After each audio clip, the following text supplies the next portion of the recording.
How you now and how's she cutting? Let's kick it off because every day is a school day and I'd be speaking in riddles and I'd be speaking in rhymes.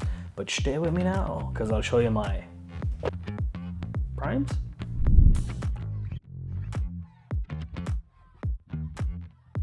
So tip number one, shoot a golden hour, either in the morning or in the evening, and shoot towards the sun to backlight your subject. If you can keep the sun out of frame too, it'll stop that side of the image from blowing out and you'll get a nice side rim light on your subject. Now, if you want to include the sun, you'll get a nice silhouette effect on your subject when you stop down the exposure to account for the sun. I would say mix and match and have the crack, whichever you prefer yourself. You can be guaranteed some amazing looking images using this technique. And after golden hour at sunset, there's blue hour, and that's even nicer in my opinion. And the color contrast between the sky and the cool blue is, that would be when going for a silhouette effect would be good. The dark areas just contrast perfect with the color pop. There really is something magical about this time of day when filming. Yes, you can shoot at other times, but there's a lot more variables to watch out for and to try and control. With this method, you'll get some nice images straight out the gap. I would say if you're filming anything with natural light and have some flexibility, this is always the best time to schedule your shoots around as well. Especially if you're building your portfolio when you're starting out and you might have access to control lighting setups. This is a great way to just get like really nice images. That's what I did. I just went out to the beach, sunset,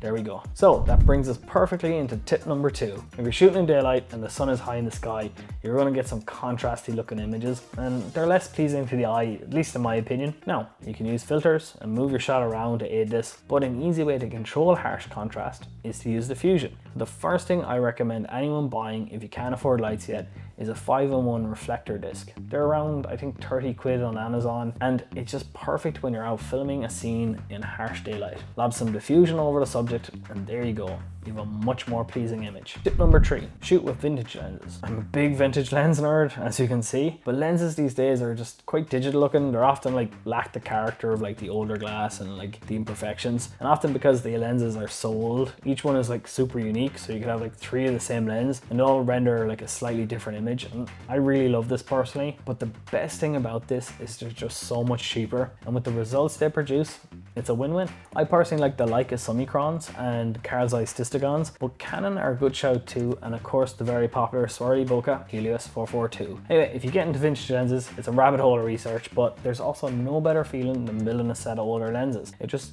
I don't know, it hits you in the feels, and they'll probably keep their value. Now, of course, you lose autofocus capabilities, but different lenses for different purposes. If you're making a film and you have a first AC, use the vintage glass. If it's run and gun and you need reliable autofocus for speed to like get the content when and done, use a modern lens. Unless you're an absolute unit of pulling focus while keeping everything steady. And the world's your oyster, bye. Tip number 4. This is a small one, but throw an Apple AirTag in your camera gear case, or even better, add one to the cages on your camera if you can. Small rig do a really inconspicuous one, and it's never got in the way for me. Not only would this potentially save your camera from being stolen, it will also give you a little less stress on shoot days. So you don't need to worry about your gear as much, for example. Like if you had to leave your equipment in your car while you went to eat, and you're like unsure of the area, whether it's like dodgy or not. It's a small thing, but anything less you have to worry about when shooting and when you're out lugging around lots of gear, especially on outdoor shoots, it's a bonus in my opinion. And like you can use those AirTags for like future cameras and gear, so it's a win-win. So tip number 5, use a Pro Mist filter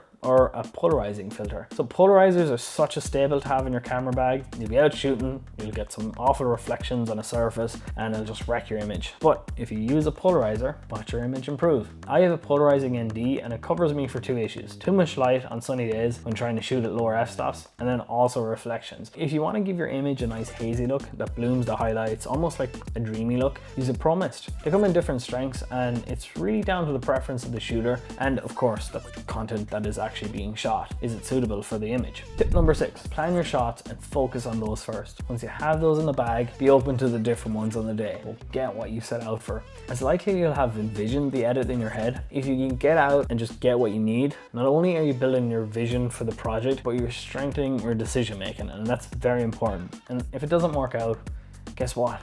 You learn even faster. I often went into so many shoots without like a plan, capturing everything and just like being overwhelmed afterwards by the amount of footage. Get a plan, stick to it, you'll be more confident when filming. And if it doesn't work out, you'll have learned from it. Rather than hitting and hoping and having like hundreds of gigs of footage that like were unnecessary, it'll also improve your ability to shoot for the edit, which then speeds up the post-production process. That's what you want to be efficient. Here's some bonus tips, because I'm sounding like that.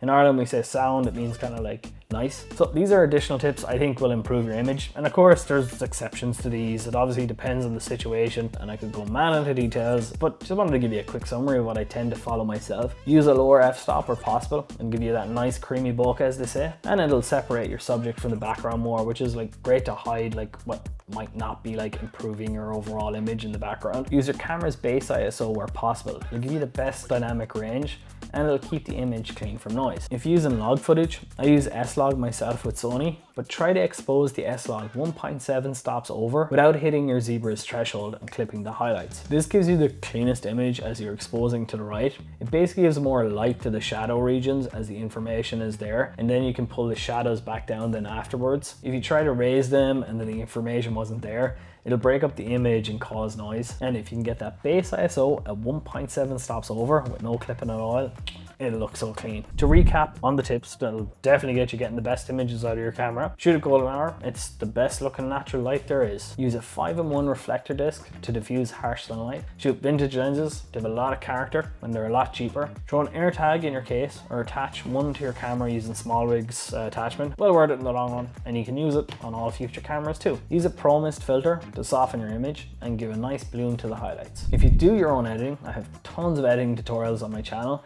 These have even more tips that go hand in hand with the above. Go check them out.